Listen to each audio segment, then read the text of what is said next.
Again. Thank you. All right. Give him another round of applause, everybody. Robert Covington and 23 other Tigers realized that moment has now become a reality. Finding a solution for HBCU, I think, simply is being accessible and being visible. There's nothing more than going back to your HBCU and putting your feet on that campus. Now, that kid that looked just like you could see himself in you and see what you have done with your life. I think that there's nothing more than being visible, accessible, and being present at a HBCU.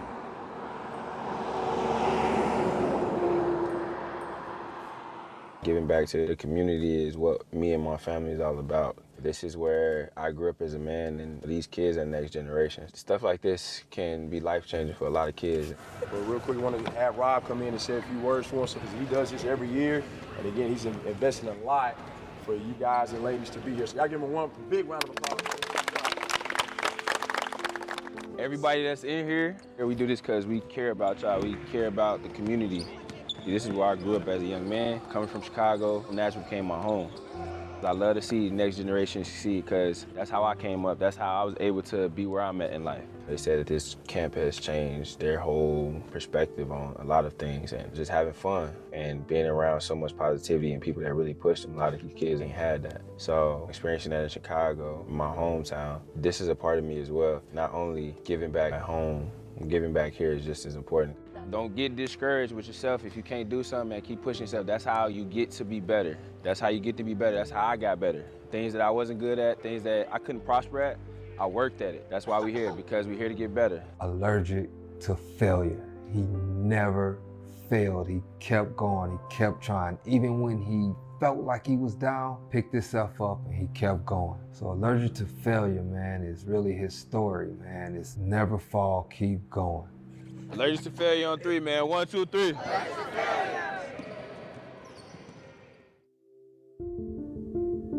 I still got more to get to this game. I still got a lot more basketball to play. When I stop loving this game, and when I stop putting in the grind, and I stop having that passion for it, that's when I'll be able to walk away from the game. But until then, I don't see that happening no time soon.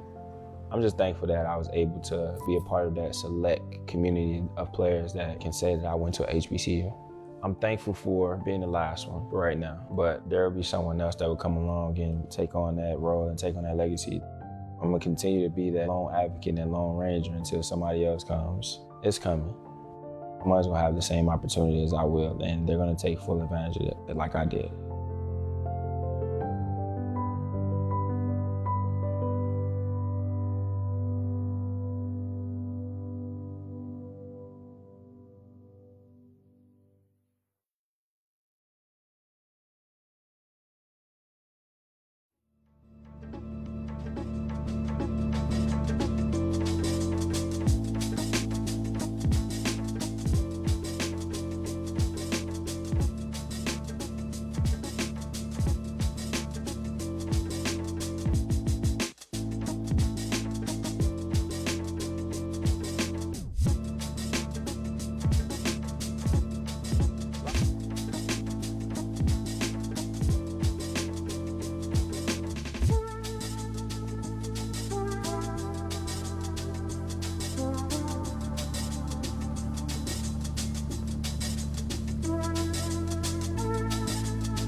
big ideas. It is so important that we see ourselves on stage. Unlimited conversations. We can have great presidents of this country who can do great things to move this democracy forward.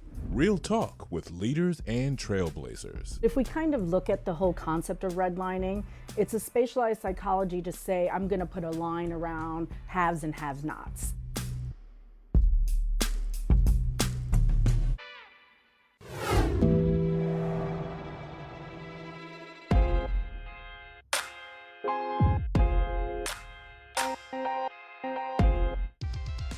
I was finally going to be an independent woman in my motherland without my mother. And so I pick up the card, and inside it reads, "Will you marry me?" And I think, not bad. In Sikeston, Missouri, 2 young black men were killed, one in 1942, then almost 80 years later in 2020.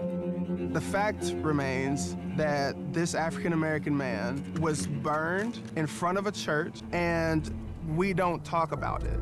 For years, I've said, you're gonna see one of our young men get shot down for long.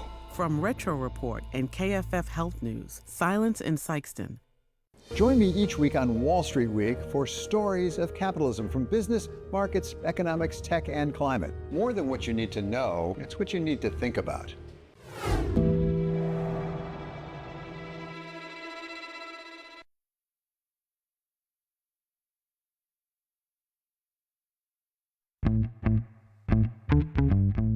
What would you say are like maybe the top reasons that you chose an HBCU? Community, opportunity, clarity, family. So graduation's coming up. How do you feel about walking down the avenue? I feel very excited. You know, I worked hard to get to this position. Right, I'm good right here. My name is Willie Green, and I attend a historically black college and university. Hi, my name is Cassidy Willie. Hi, I'm Sarah, and I go to an HBCU. My name is Asada, and I attend an HBCU. My name is Sam Weiss, and I attend a historically black college and university.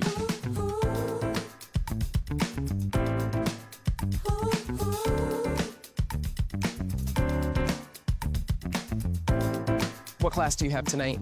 A lab on ELISA. ELISA? Yeah. I don't know what this is. Know what Western blotting is? Who?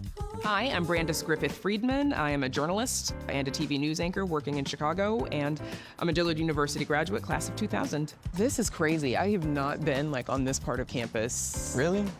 Since I graduated. How do you feel? It's a little weird. Like, it's kind of like I never left, right? Like, it's kind of like home. I feel like anybody who goes to a black school, we all, like, you know, have the memories of maybe it's hanging out on the yard. There's the cultural stuff, right? I might have had certainly a different experience had I gone to a PWI, depending on the school. Maybe I would have gotten, you know, stronger journalism chops early on. I would not change that experience, right? Like, I would not go back and go to a different school if I could, just because that experience makes me who I am today. Historically black colleges and universities have been in existence for nearly 190 years, and they've seen their share of changes. In this film, we'll hear from 4 college students and 1 high school student, each with a unique experience about why they chose an HBCU and what it means, not just for their future, but the future of the schools as well. I think they still serve a very important purpose, giving students what feels like a safe space post summer of 2020. The COVID-19 outbreak continues to spread. Deaths continue to skyrocket worldwide as economies continue to crumble. Post-racial reckoning of 2020 and black people, African Americans, especially young black people, beginning to think about, I want to go someplace where I am safe. COVID had a disproportionate impact on low-income communities of color. So even more of our students, the young people that we would be focusing on to send to college, would be coming from communities that had more impact, negative impact from COVID. Then you saw the racial reckoning that was largely around a very old issue in the black community, which is police brutality. And those two combined sort of shined a bright light on experiences that we're still facing.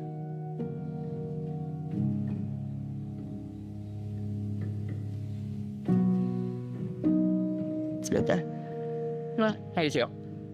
Okay. Hi, my name is Deja Hubbard, and I attend a historically Black college and university.